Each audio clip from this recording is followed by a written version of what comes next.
आणखी एक breaking news आहे। धारावीचा पुनर्विकास परिवहन सुविधांसाठी MMRDA नोडल एजन्सी आता काम करणार आहे।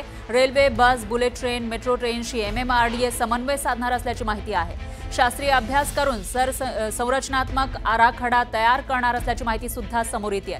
धारावीचा पुनर्विकास केला जाणार आहे आणि त्यासाठी आता MMRDA नोडल एजन्सी कडून काम केलं जाणार आहे।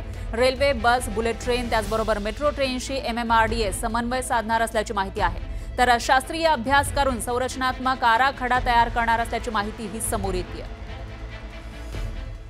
या विषयी अधिक माहितीसाठी आपल्या प्रतिनिधी प्रणाली कापसे आपल्यासोबत जोडल्या गेल्या आहेत। प्रणाली, काय सांगाल, धारावीचा पुनर्विकास होणार आहे, नेमका कशा पद्धतीने MMRDA कडून समन्वय साधला जाणार आहे आणि कसा हा आराखडा असू शकतो? मुंबई परिसरातली सगळ्यात मोठी झोपडपट्टी, आशिया खंडातली सगळ्यात मोठी झोपडपट्टी असं म्हणून आजपर्यंत धारावीला बघितलं जात होतं, परंतु याच धारावीचा आता पुनर्विकास केला जाणार आहे।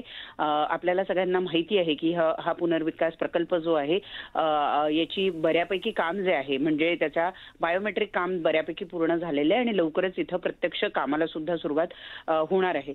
यासाठी म्हणून जी ट्रान्सपोर्ट म्हणजे धारावीचा संपूर्ण हा जो परिसर आहे या परिसरामध्ये वाहतुकीच्या सुविधा उपलब्ध करून देणं, एकाच वेळेला ट्रान्सपोर्टचे वेगवेगळे प्रकार उपलब्ध करून देणं, म्हणजे की बस असेल, लोकल असेल, मेट्रो असेल, बुलेट ट्रेन असेल, ह्या सगळ्यांचा एक समन्वय, म्हणजे कारण बाजूलाच आपण पाहतो की BKC सारखं मोठं बिझनेस हब सुद्धा या ठिकाणी आहे आणि त्यामुळे या बिझनेस हबचा धारावीकरांना फायदा व्हावा किंवा धारावीशी त्यांचा थेट संपर्क करता यावा, धारावीत तयार होणाऱ्या इतर वस्तू ज्या आहेत त्या तिथे पोहोचवता याव्या, या दृष्टीने अत्यंत महत्त्वाचा भाग असणार आहे तो म्हणजे वाहतूक समन्वय। आणि म्हणूनच आता हे काम MMRDA कडे सोपवण्यात आलेलं आहे। MMRDA या संपूर्ण परिसराचा अभ्यास करून इथे कुठे कुठे कुठल्या कुठल्या गोष्टींची आवश्यकता आहे हे बघून मेट्रोच्या जे लाईन्स आहे म्हणजे 2A असेल किंवा इतर मेट्रो ज्या असेल त्या सुद्धा धारावीकरांना कशा पद्धतीने जवळ लवकरात लवकर उपलब्ध होऊ शकेल याचा आराखडा तयार करून लवकरच त्या कामाला सुरुवात करणार आहे। बरोबर आहे। धन्यवाद तुम्ही दिलेल्या या सविस्तर माहितीसाठी।